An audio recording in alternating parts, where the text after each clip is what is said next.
I sent my family $72,000 over 5 years, they mocked me behind my back, so I silently planned their financial downfall. So, they handed me this mug that said, "Stop asking why, just pay and smile."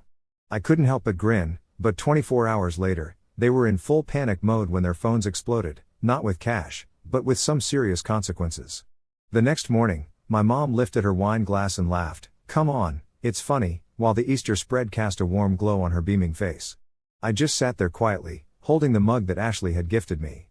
Everyone chuckled, including Dad from his corner of the table.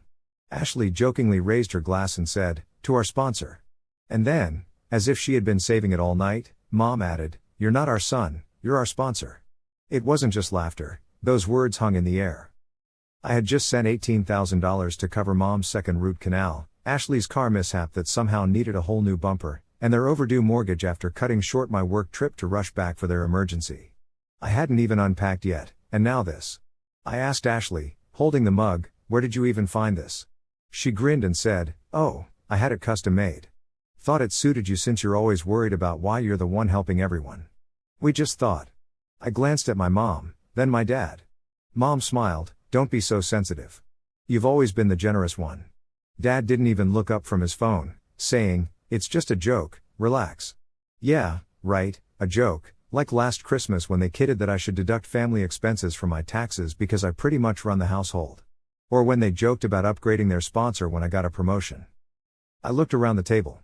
Ashley was wearing a fancy pastel dress I had bought for her because she said she couldn't afford an Easter outfit.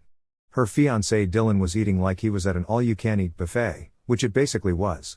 Mom was grinning like she hadn't just guilt-tripped me into paying off her credit card debt. And Dad was his usual absent self, except when something needed funding or fixing. Mom chirped, "Isn't this nice? A real family holiday." But it didn't feel real at all, it felt like a performance, with me as the sponsor. I gave them the smile they wanted, but something inside me just broke. Maybe it hadn't always been this way, or perhaps I was too busy trying to be helpful to see the truth. Growing up, I was taught that love was about doing favors, that being dependable meant being loved. I thought if I tried hard enough, gave enough, solved enough problems, they'd see me like they saw Ashley. But I was wrong. They'd always treasured Ashley, their miracle, their pride. I was just the backup, the safety net, the one who picked up the pieces. It started slowly, as it always does. I paid Ashley's rent for 3 months after her business flop.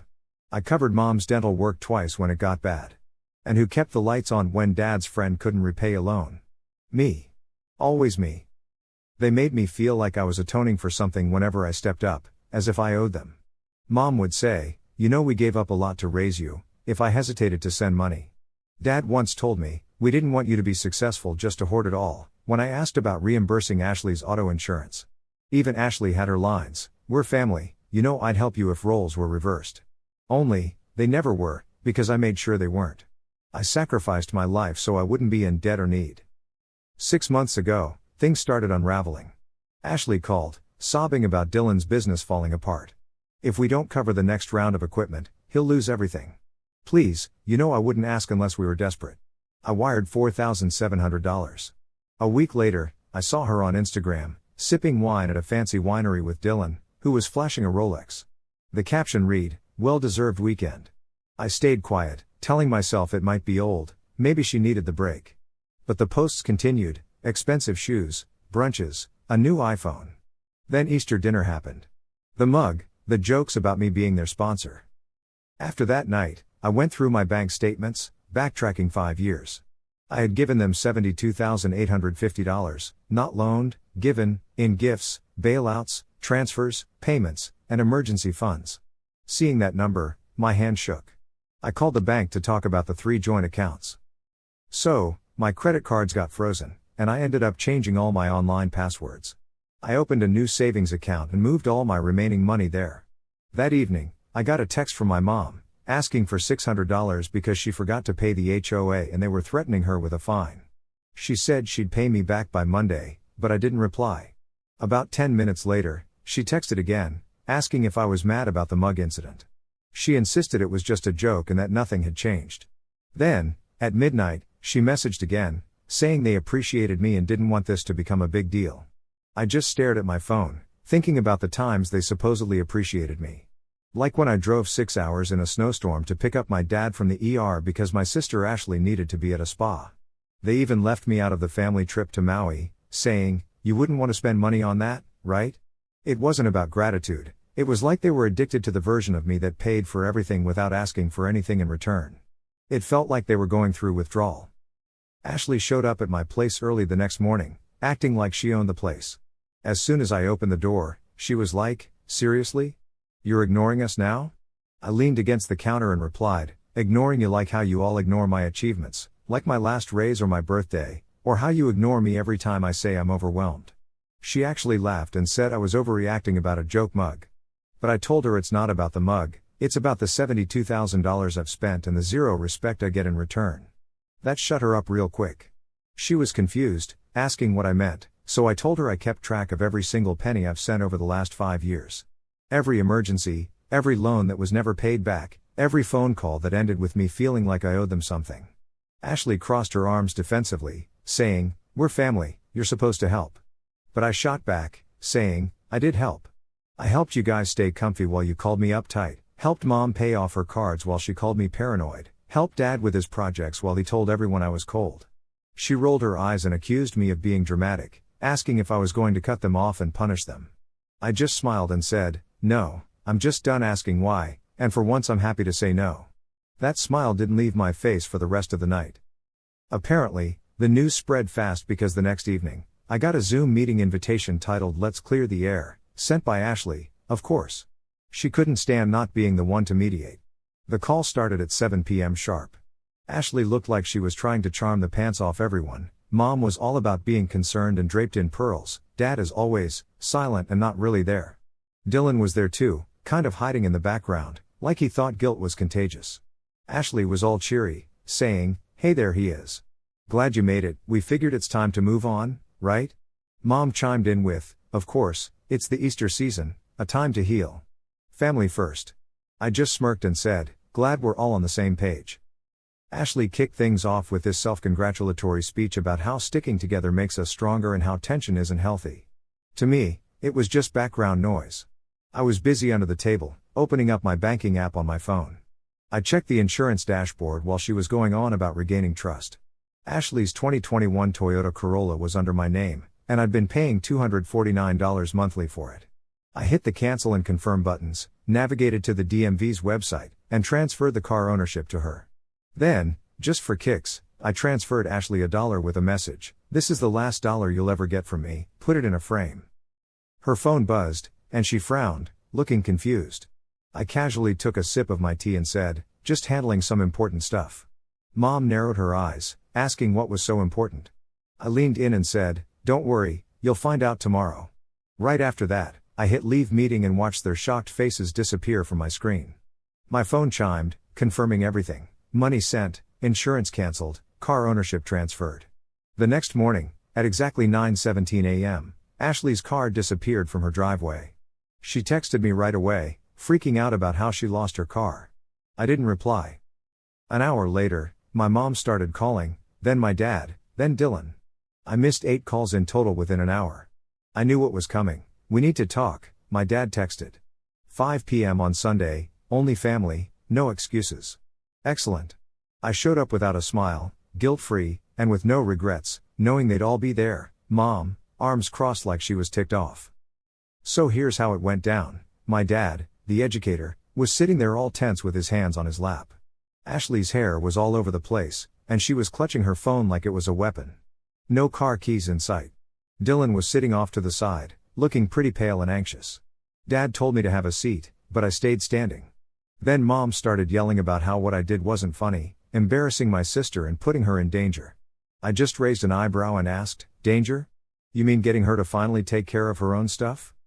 Ashley freaked out, squealing about how I had her car towed. I just told her, "Nope, you had it towed. I just stopped paying for it." Then I pulled out this super organized, color-coded folder and slapped it on the coffee table. It outlined the $1.72 to $850 I had contributed over the years, saying, "That's how much I've given to this family in the last 5 years." Everyone went silent. I wasn't asking for anything anymore, I was demanding repayment. I laughed, kind of shaky, as Mom said I couldn't be serious. I looked her in the eye and said, "Oh, I am serious for once." I opened the folder to reveal bank statements, transfer logs, Zelle screenshots, and auto payment plans.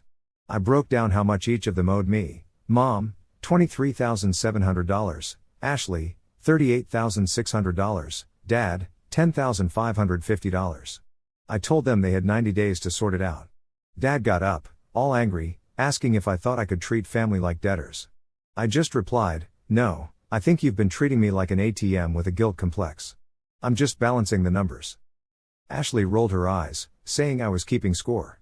She reminded me that I said it was all out of love, and then she gave me a mug that said, "Stop asking why, just pay and smile." I slid another document toward them, reminding them of an emergency line of credit I opened for the family, which Mom had called just a formality. It was legally binding, so yeah, I could sue. The room was quiet until Dylan mumbled something. Ashley yelled, wanting to know what he said, and Dylan nervously repeated that he told her this would happen, that I'd eventually fight back. Ashley freaked out, feeling betrayed.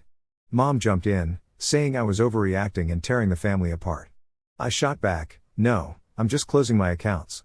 I tossed a $1 transfer printout on the table, saying I'd never give another penny, and told them to frame it. As I headed for the door, I added, "If you think this is betrayal, you have no idea what losing me really means." For the first time, the room was dead silent. I left with my folder while they sat there in shock. No angry texts, no guilt trips from them, just blissful quiet. Not because they were giving me the cold shoulder, but because I claimed my freedom. Doubt crept in a few days later at the grocery store when I was mulling over switching oat milk brands to save money. What if I had been too harsh? But right then, a text from Ashley popped up. She blamed me for Mom's blood pressure spike, which was classic emotional manipulation. This time, I didn't even flinch. I typed blocked and meant it. Things escalated when Mom showed up at my apartment 2 days later. The front desk buzzed me, saying it was an emergency. I didn't bother finding out what it was about. I just said, "Tell her the ATM is out of service." The crazy part was, I felt kind of pleased about it. I started focusing on myself, hitting the gym, sleeping better, and cooking without any stress. Dealing with my finances felt like banishing ghosts I hadn't realized were there. Then one night, out of nowhere, a message came through. Not from my parents, but from Dylan. He wanted to chat. I stared at the screen for a bit, not sure if it was a trap or if he was just a pawn. But I was curious. So I thought, hey, why not? It was just talking, no strings attached. So, here's the thing. I got this message from someone, and the next day, we decided to meet up at this neutral coffee shop. He looked like he hadn't slept in ages, really ragged. As soon as he sat down, he jumped right in, saying he wasn't there to defend Ashley. I was like, good, 'cause I'm not in the mood for that. He nodded and said he's had enough, too. He told me he saw Ashley lie to my face and watched my parents just let it slide. He'd hoped they'd eventually do the right thing, but nope.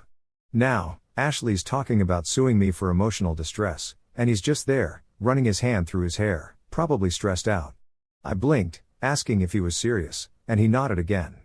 He said she's spiraling, just trying to punish me, not really believing her own nonsense. I leaned back and asked where he stood on all this.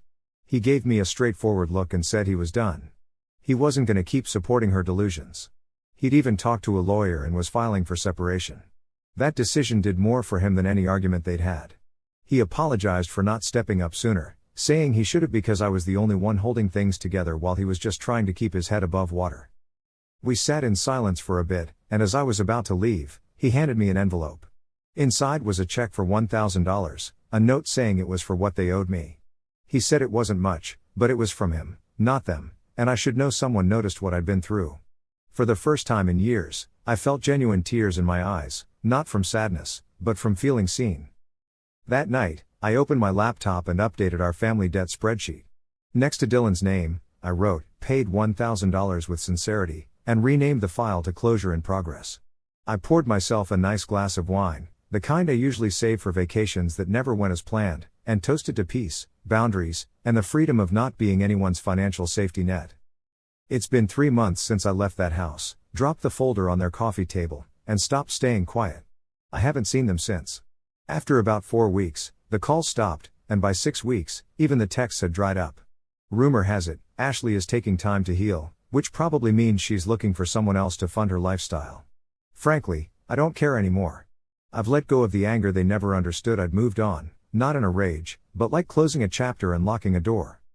I moved to a new state for a job that's less chaotic and pays better.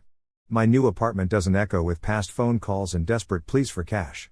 I even started going to a boxing gym, not because I had to fight, but because I finally had my own time and money. I've made real friends, not the kind that hit you up for emotional loans disguised as support. I started dating someone calm and kind. Someone who asks, "What do you need today?" instead of, "Can you help just this once?"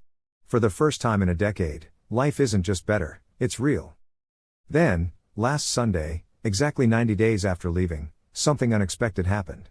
Out of nowhere, I got a bank deposit notification. Mom sent me $1 with a memo like, "Thought you'd want this mug properly framed." I stared at it, first thinking it was bait or a passive-aggressive ploy. But then another notification popped up, $1 from Dad with the memo, "Interest. People say I owe you." And 30 minutes later, $2.50 from Ashley. No message, just silence.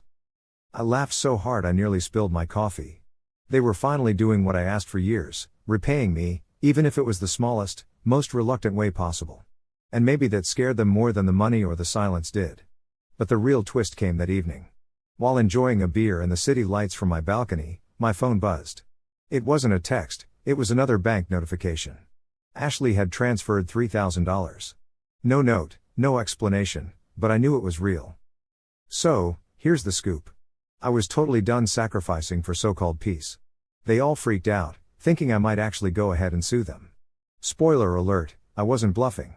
They seriously underestimated me, thinking they still had this control over me. But nope, they got it all wrong. They tried to pull me back into that old version of myself who would just foot the bill and stay quiet. Too bad for them, it was way too late for that. I was ready this time. I saved a screenshot and stashed it in the folder where I kept tabs on what they owed me. I even renamed that folder to Closure Confirmed. The next day, I felt like doing something good, so I donated $1,000 to a nearby women's shelter. Then I took the rest of the money and opened a new savings account, calling it Rebuilt from Ash. Because, really, this whole thing wasn't about getting back at them or trying to punish anyone. It was about recovering, getting back my time, my money, my own identity, and most importantly, my peace. Standing in my new apartment, which is filled with light and all kinds of plants, no toxic vibes anywhere, I looked around and said to myself, this is what family should feel like. Thanks for sticking with me through this crazy family drama. If you're into this kind of stuff, make sure to hit that subscribe button and turn on notifications so you won't miss the next juicy story.